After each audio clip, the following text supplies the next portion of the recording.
ശ്രീകൃഷ്ണാർപ്പണമസ്തു. എല്ലാവർക്കും നമസ്കാരം. രാഹുകർമ്മ തുടരാം. വിശാഖം, ചതയം, പൂയം രാഹുകർമ്മയിൽ വരുന്ന നക്ഷത്രങ്ങളാണെന്ന് നാം മനസ്സിലാക്കി കഴിഞ്ഞു. രാഹുകർമ്മ ചുറ്റിക്കാണിക്കുന്ന ഗ്രഹം ഏതാണെന്ന് മനസ്സിലാക്കണ്ടേ? ഗ്രഹങ്ങളിൽ ശുഭഗ്രഹം എന്ന് വിശേഷിപ്പിക്കുന്ന ഗ്രഹമായ ഗുരുവാണ്. കാരണം ഗുരു ജനിച്ചത് പൂയം നക്ഷത്രത്തിലാണ്. ഗുരു പാർത്താൽ കോടി നന്മൈ എന്നൊരു ചൊല്ലു തന്നെയുണ്ട്. പക്ഷേ ജാതകത്തിൽ ഗുരു നിൽക്കുന്ന സ്ഥാനം രാഹുകർമ്മയുടെ ഇൻഡിക്കേഷൻ ആണെന്ന് മനസ്സിലാക്കണം. എല്ലാ കർമ്മങ്ങളും മനസ്സിലാക്കി കഴിഞ്ഞു. ഗ്രഹങ്ങൾ ഏത് നക്ഷത്രത്തിലാണ് ജനിച്ചിരിക്കുന്നത് എന്ന് ഒന്നുകൂടി റിവൈസ് ചെയ്യാം. സൂര്യൻ അത്തം, ചന്ദ്രൻ മകീര്യം, ചൊവ്വ ഉത്രാടം, ബുധൻ അവിട്ടം, ഗുരു പൂയം, ശുക്രൻ മഘം, രാഹു ഭരണി, കേതു ആയില്യം, ശനി രേവതി. രാഹുകർമ്മയിൽ വരുന്ന അസുഖങ്ങൾ ഏതെല്ലാമാണെന്ന് നോക്കാം. ക്യാൻസർ, ശ്വാസകോശ സംബന്ധമായ രോഗങ്ങൾ, അപകട മരണം എന്നിവ വരാനുള്ള സാധ്യത കൂടുതലാണ്.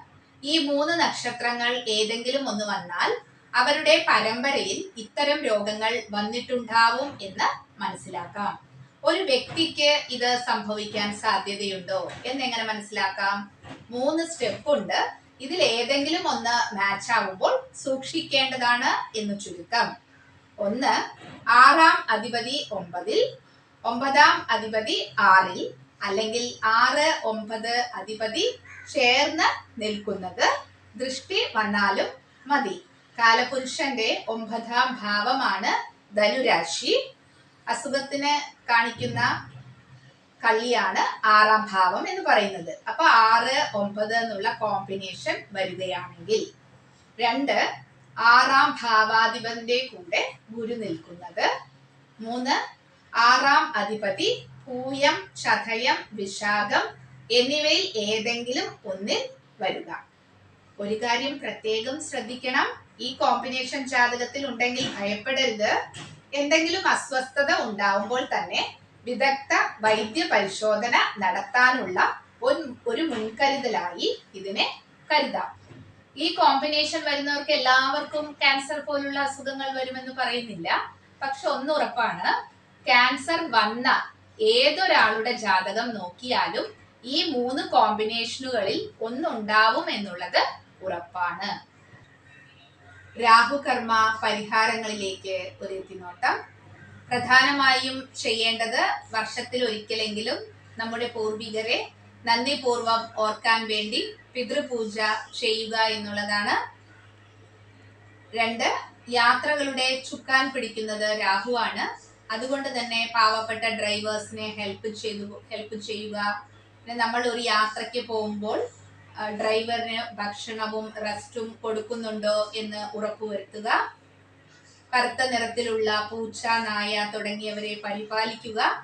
അവർക്ക് ഭക്ഷണം കൊടുക്കാനെങ്കിലും ശ്രമിക്കുക. നമ്മുടെ വണ്ടിയിൽ ലിഫ്റ്റ് കൊടുക്കുന്നതും ഇതിനുള്ള ഒരു പരിഹാരം തന്നെയാണ്. ശരിയായ റൂട്ട് പറഞ്ഞു കൊടുക്കുക എന്നുള്ളതും.